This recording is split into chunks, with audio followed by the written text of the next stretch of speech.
வணிகர்களுக்கு ஒரு அதிர்ச்சி தக்க செய்தி. வணிகர்கள் ஒவ்வொருவரும் இந்த மாதம் முதல், நடப்பு மாதம் முதல் தாங்கள் கடை வைத்து நடத்தக்கூடிய, கடைக்கு செலுத்தக்கூடிய வாடகைக்கு 18% 1 லட்சம் ரூபாய் வாடகை என்றால் 18,000 மாதா மாதம் அரசுக்கு ஜிஎஸ்டி ஆக செலுத்த வேண்டும். அது இந்த மாதம் முதலே நடைமுறைப்படுத்தப்பட்டிருக்கிறது. இது இதுவரை பெரும்பாலான வியாபாரிகளுக்கு தெரியவில்லை. உரிய இந்த மாத இறுதிக்குள் அதை செலுத்த தவறினால் அபராதங்கள் விதிக்கப்படும். அதைப் போலவே கடை உரிமையாளர் பெயரில் அந்த இடத்துக்கான கிரைய டாக்குமெண்ட் இல்லாவிட்டால், அவருடைய பெற்றோர் பெயரிலோ அல்லது அவருடைய மனைவி பெயரிலோ அந்த இடம் இருந்தால், அவர் கட்டாயமாக இந்த 18% வாடகையைப் போல இந்த வரியையும் செலுத்த வேண்டும். ஒவ்வொரு மாதமும் செலுத்த வேண்டும். இப்படி பார்க்க போனால் ஒவ்வொரு வியாபாரிக்கும் குறைந்தபட்சம் ஆண்டுக்கு 1 லட்சமும், அவர்களுடைய வியாபார நிறுவனத்தினுடைய அளவை பொறுத்து இது பல மடங்காக மாறுகிறது. இதனை உடனடியாக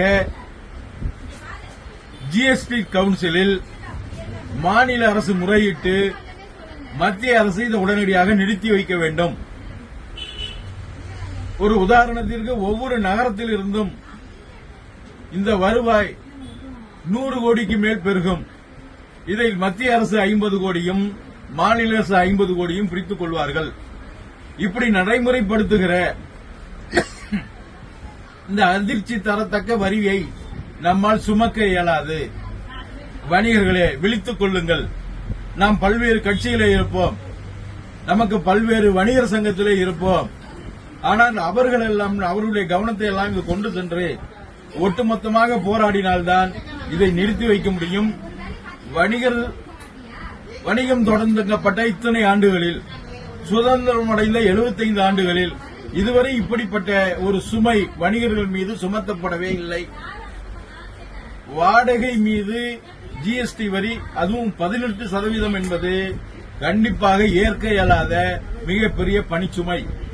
இப்படி தொடர்ந்து நடந்தால் சில்லறை வியாபாரிகள் முழுமையாக அழிக்கப்பட்டு விடுவார்கள்.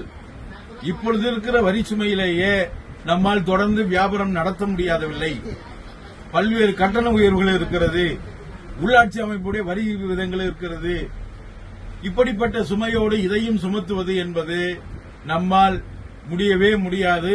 உடனடியாக இதுக்குரிய நடவடிக்கையை ஒவ்வொரு வியாபாரியும் இதை தடுத்து நிறுத்துவதற்கு தங்களால் இயன்ற வகையிலே முயற்சி எடுக்க வேண்டும் என பணிமுடன் கேட்டுக்கொள்கிறேன்.